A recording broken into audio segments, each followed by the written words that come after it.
Hello, everyone, and welcome to Tarnished Bronze. And we are looking at the exciting Youngblood issue 3. But it's not the Youngblood issue 3 that you might remember from 1993. This is the Youngblood issue 3 Deluxe by Rob Liefeld and Joe Casey. And I think Danny Mickey might be on the inks here. Now, last time in the first issue, we have multiple narrative threads, multiple teams. It's kind of like a home and away team.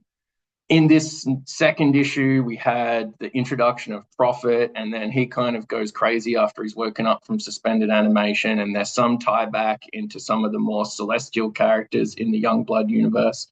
So once again, here we kind of have the divided narrative structure, but we're going to kick off with Prophet here, and for the first time in Youngblood, there's some real legitimate blood. So Prophet has kind of like beaten up all of the Youngblood team members that have kind of accidentally or on purpose revived him, and you can just see them there just laying prone on the ground as Prophet tries to escape the sort of research facility and those Omni-Men looking people. Now, flash over to a different, or to use a comic book phrase, meanwhile, Shaft and his team is kind of dealing with these other characters who are trying to infiltrate or do something nefarious. And this is kind of a really cool scene here. The choreography works quite well. And I kind of like the idea of someone who's got lightning fast reflexes versus someone who is an archer. She's just plucking these arrows out of the air.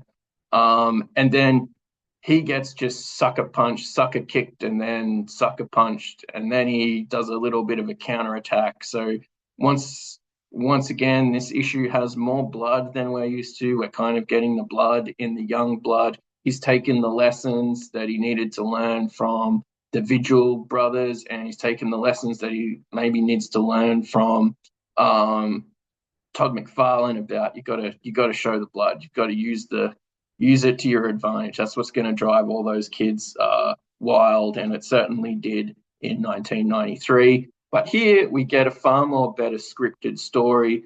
So the interactions all make sense. The syntax is all great. We're not explaining so many things that we can just straight out see. I think there's also some page reorderings in these deluxe issues.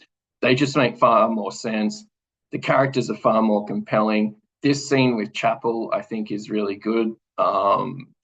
There's always some good sort of pin-uppy artwork by Rob Liefeld, but at least in these 3 or 4 issues, there's a bit more storytelling. Although you can kind of see everything is just starting to weigh a bit heavy with having to do all their own stuff with Image. And then just not to short sell the people, we do get a lot of these characters. So we got a whole group of these villains here. One looking a little bit like Dove, one looking a little bit like Cable, and then another guy looking a little bit like Wolverine crossed with Strife. And we know that with these speed lines in the background that the action is going to happen. And of course, Youngblood 3 ends in the great reveal of coming up next is going to be Die Hard. So we're all like super jazzed by that. So overall, another good issue. There's a lot to like about this stuff. I really think that Rob Liefeld's layouts are great. And so the difference between his kind of layouts and what we would expect in the Bronze Age is just far less regimented. You can do the stops and the starts a lot better. And so although it makes for sometimes a jilted reading experience, if you get it right, it really, really sings. And with Casey's help, the re-dialoguing has made this easier to read than what it should be, to be perfectly frank. It's not quite as propulsive a narrative as the Prophet issue, but Die Hard is coming, and that kind of makes up for it a little bit.